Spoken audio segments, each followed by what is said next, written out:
Cell Health, reboot your body, omega-3 oil extracted from algae, strong heart, sharp mind, healthier you.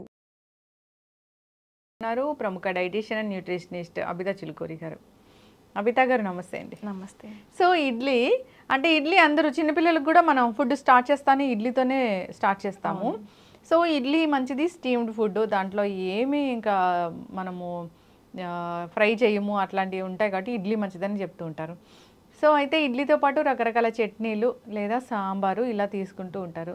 So ఓవరాల్గా ఏం చెప్తారు, ఎలా తీసుకుంటే ఈ ఇడ్లీలో ఉన్న పోషక విలువలన్నీ మనకు అందుతాయి? ఇడ్లీ అంటే మీరు చెప్పినట్టే స్టీమ్డ్ ఫుడ్. దాంట్లో అంటే వీళ్ళు కొంచెం రైస్ ఇంకా అది దాల్ రెండు కాంబినేషన్లో వాళ్ళు ప్రిపేర్ చేస్తారు కాబట్టి, అండ్ ఈవెన్ ఫర్మెంటేషన్ చేస్తారు కదా, ఇడ్లీ బ్యాటర్ ఏదైతే ఉంటుందో అది ఫర్మెంటేషన్ అవుతుంది. అది ఫర్మెంటెడ్ ఫుడ్ కాబట్టి దాంట్లో ప్రోబయోటిక్స్ కూడా మనకి చాలా మంచిగా ఉంటాయి. ఇప్పుడు స్టీమ్ కూడా చేస్తారు, దాన్ని ఎక్కువ ఫ్రై చేయరు, అవేమి ఉన్నాయి కాబట్టి చాలా హెల్దీ ఫుడ్, ప్రాపర్ బ్రేక్ఫాస్ట్ అని చెప్పొచ్చు. ఇప్పుడు మనకి ఏంటి అంటే రైస్లో ఈ అమైనో యాసిడ్స్ ఏవైతే ఉంటాయో మిథియోనైన్, సిస్టీన్, ఇవి మనకి దాల్స్లో ఎక్కువ దొరకవు అనమాట. దాంట్లో లైసిన్ ఎక్కువగా ఉంటుంది. ఈ దీంట్లో ఉండేవి దాంట్లో ఉండవు, దాంట్లో ఉండేవి దీంట్లో ఉండవు. సో ఇవి రెండు మనం కాంబినేషన్లో ఎప్పుడైతే తీసుకుంటామో టోటల్గా హోల్సమ్ ఉంటుందన్నమాట. ఈవెన్ ఈ అమైనో యాసిడ్స్, ఈ ప్రోటీన్స్ ఏవైతే ఉంటాయో కాంప్లిమెంట్ చేస్తాయి ఒకదానికొకటి, కాబట్టి అది టోటల్గా మనకి న్యూట్రియంట్ వాల్యూ ఎన్హాన్స్ అవుతుంది. ఇప్పుడు ఇడ్లీతో పాటు మనం సాంబార్ తీసుకున్నట్టయితే ఇంకా ఎక్కువ ఎన్హాన్స్ అవుతుంది. ఎందుకంటే సాంబార్లో మనము దాంతోపాటు ఇవి వెజిటేబుల్స్ కూడా కొన్ని యాడ్ చేస్తూ ఉంటాము కాబట్టి దానివల్ల మనకి ఫైబర్ కూడా ఎక్కువగా వస్తుంది దాంట్లోంచి, వెజిటేబుల్స్ నుంచి. ఇప్పుడు మనకి కార్బోహైడ్రేట్స్, ప్రోటీన్స్, ఫైబర్ అన్నీ టోటల్గా అన్నీ ఓవరాల్గా వచ్చేస్తాయి. దాంతోపాటు ప్రోబయోటిక్స్ కూడా వస్తాయి. ఇవన్నీ మనం కలిపి తీసుకున్నప్పుడు డైజెషన్ కూడా మనకి చాలా బాగా అవుతుంది. అవును, ఇడ్లీ తింటే తొందరగా ఆకలేస్తుంది కదా, అది మనకి హెవీగా కూడా అనిపించదు, చాలా లైట్గా ఉంటుంది. ప్రోబయోటిక్స్ ఉంటాయి కాబట్టి మనకి గట్ హెల్త్ కూడా మంచిగా ఇంప్రూవ్ అవుతుంది, హెల్ప్ చేస్తుంది, గట్ హెల్త్కి కూడా కాంప్లిమెంట్ చేస్తుంది అది. అండ్ ఇప్పుడు చట్నీ తీసుకున్నట్టయితే దాంట్లో మనకి ఒకవేళ ఇప్పుడు పల్లి పచ్చడి కానీ కొబ్బరి పచ్చడి కానీ తీసుకుంటే అది డయాబెటీస్ ఉన్న వాళ్ళు ఎక్కువగా తీసుకోకూడదు అనమాట, వాళ్ళకి అది ప్రాబ్లం అవుతుంది ఎక్కువ ఫ్యాట్ కంటెంట్ ఉండడం వల్ల దాంట్లో. లేదంటే మనం టమాటో చట్నీ కానీ పుదీనా చట్నీ కానీ ఇలాంటివి ఏమైనా తీసుకున్నప్పుడు బాగానే ఉంటుంది, వెజిటేబుల్ కూడా ఉంటుంది కాబట్టి కొంచెం చట్నీతోని కొంచెం సాంబార్తోని తింటే ఇంకా టోటల్గా ఓవరాల్గా హోల్సమ్ బ్రేక్ఫాస్ట్ అయిపోతుంది. ఇడ్లీ సాంబార్ ఎందుకు అంత బాగా వైరల్ ఫుడ్ అయిపోయింది అంటే అది న్యూట్రియంట్ వాల్యూ వల్ల అట్లా చాలా ఎక్కువ వాల్యూ ఉండడం వల్ల అది. అండ్ ఈవెన్ హోల్సమ్, ఇప్పుడు మన దాంట్లో ఏంటి అంటే సీరియల్స్ ఉంటాయి, పల్సెస్ ఉంటాయి, వెజిటేబుల్స్ ఉంటాయి, మనకి 3 ఫుడ్ గ్రూప్స్ మీట్ అయిపోతున్నాయి దాంట్లో.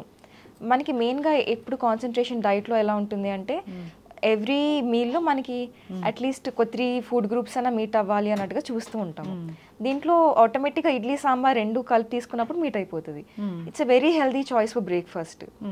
అండ్ మనకి అది ఈవెన్ డయాబెటీస్ ఉన్న వాళ్ళు తీసుకున్నా కూడా ఇప్పుడు, ఎందుకంటే రైస్కి గ్లైసమిక్ ఇండెక్స్ అనేది ఎక్కువ ఉంటుంది, సింపుల్ కార్బోహైడ్రేట్, ఈజీగా డైజెస్ట్ అయిపోతుంది, షుగర్ లెవెల్స్ పెరుగుతాయి, అట్లా ఉంటుంది. దాంతోపాటు సాంబార్లో మనకి ఇవి వెజిటేబుల్ పీసెస్ ఏవైతే ఉంటాయో ఇవి రెండు కలిపి తీసుకున్నప్పుడు వాళ్ళకి ఇప్పుడు దీంట్లో ఫైబర్ కూడా ఎక్కువ ఉంటుంది వెజిటేబుల్స్ అన్నప్పుడు. ఫైబర్ ఏం చేస్తుంది అంటే మనకి ఈ షుగర్ స్పైక్ ఏదైతే ఉంటుందో అవ్వకుండా హెల్ప్ చేస్తుంది, బ్యాలెన్స్ అయిపోతుంది అనమాట ఓవరాల్గా. ఇడ్లీ తినొచ్చు అయితే? తినచ్చు, ఓకే, కానీ పల్లి చట్నీ తినకూడదు, తక్కువ తినాలంతే. ఇడ్లీ సాంబార్ పర్ఫెక్ట్గా తినొచ్చు, ఏం ప్రాబ్లం లేదు. అండ్ ఈవెన్ ఇప్పుడు కొంచెము ఏమంటారు రాగి ఇడ్లీ చేయడము, లేదా జొన్న ఇడ్లీ చేయడము, క్వినోవా ఇడ్లీ, చాలా మిలెట్స్తోని డిఫరెంట్ ఇడ్లీస్ చేస్తున్నారు. అట్లా తినడం వల్ల కూడా మనకి డయాబెటీస్ పేషెంట్స్ ఎవరైతే ఉంటారో వాళ్ళకి ఇంకా హెల్ప్ఫుల్గా ఉంటుంది, ఫైబర్ రావడానికి, షుగర్ స్పైక్ అవ్వకుండా ఉండడానికి, హోల్ గ్రెయిన్స్ రావడానికి. ఏది మినపప్పు రవ్వతో చేసుకున్న ఇడ్లీ కన్నా దానికన్నా దీంతో ఇంకా హెల్దీగా రాగి ఇడ్లీ, మిల్లెట్ ఇడ్లీ ఏదైనా కానీ. ఈవెన్ జొన్న ఇడ్లీ కూడా బాగా తింటున్నారు ఈ మధ్యలో, టేస్టీగా ఉంటుందని చెప్పి, అది కూడా బాగా హెల్ప్ చేస్తుంది. ఫర్మెంట్ అవుతుంది కాబట్టి దాంట్లో ప్రోబయోటిక్స్ ఉంటాయి. సో గట్ హెల్త్ కూడా మంచిదే ఇది. అవును, కొంచెం ఇన్ఫ్లమేషన్ అట్లా ఏమైనా ఉన్నా కూడా గట్లో సూత్ చేస్తుంది. ఎస్, చక్కగా చెప్పారండి. అంటే ఇప్పుడు సాంబార్ అనగానే దాంట్లో అనేక రకాల వెజిటబుల్స్ అనేవి మనం యాడ్ చేస్తూ ఉంటాం, ఏ వెజిటబుల్స్ ఉంటే అవన్నీ యాడ్ చేస్తూ ఉంటాము. ఇంకా దాల్ ఉంటుంది. సో అన్ని విధాలుగా కూడా దీంట్లో మనకి న్యూట్రిషన్ వాల్యూసే వస్తాయి ఈ కాంబినేషన్ చూసుకుంటే కనుక. సో అవాయిడ్ చేయాల్సింది ఓన్లీ డయాబెటీస్ ఉన్న వాళ్ళు ఆ పల్లి చట్నీ, కొంచెంగా కొబ్బరి చట్నీ ఈ రెండు కొంచెంగా తీసుకుంటే సరిపోతుంది. ఈవెన్ ఏదైనా కానీ ఓవర్ డూ చేయకూడదు అంతే. ఇప్పుడు ఇడ్లీ వీళ్ళు ఇది తీసుకున్నా కూడా ఎక్కువ తినకూడదు, పోర్షన్ కంట్రోల్ తినాలి. ఈవెన్ వెయిట్ లాస్ అవ్వాలనుకున్నా, హెల్త్ మెయింటైన్ అవ్వాలనుకున్నా, మెయింటెనెన్స్ డైట్స్ పైన ఉన్న వాళ్ళు ఎవరైనా కానీ ఏది తిన్నా పోర్షన్ కంట్రోల్ తింటే మనకి ఓవర్ అవ్వవు క్యాలరీస్. ఇప్పుడు ఏదైనా మనము ఎక్కువగా తినేసినప్పుడు ఏమవుతుందంటే క్యాలరీస్ అనేవి బిల్డప్ అయిపోతాయి. ఎక్స్ట్రా క్యాలరీస్ అయినప్పుడు మళ్ళీ ఫ్యాట్గా స్టోర్ అయిపోతుంది అదంతా.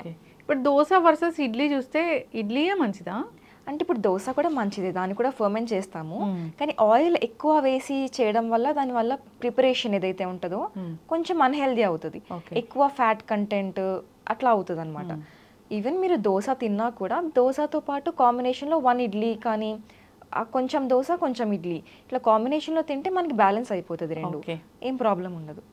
ఓన్లీ దోశ తిన్నప్పుడు ఒకవేళ కొంచెం ఏమైనా కొలెస్ట్రాల్ ఇష్యూస్, హార్ట్ ఇష్యూస్ ఉన్న వాళ్ళు కొంచెం హెవీ ఆయిల్ ఉంటుంది కాబట్టి అవాయిడ్ చేస్తే బెటర్.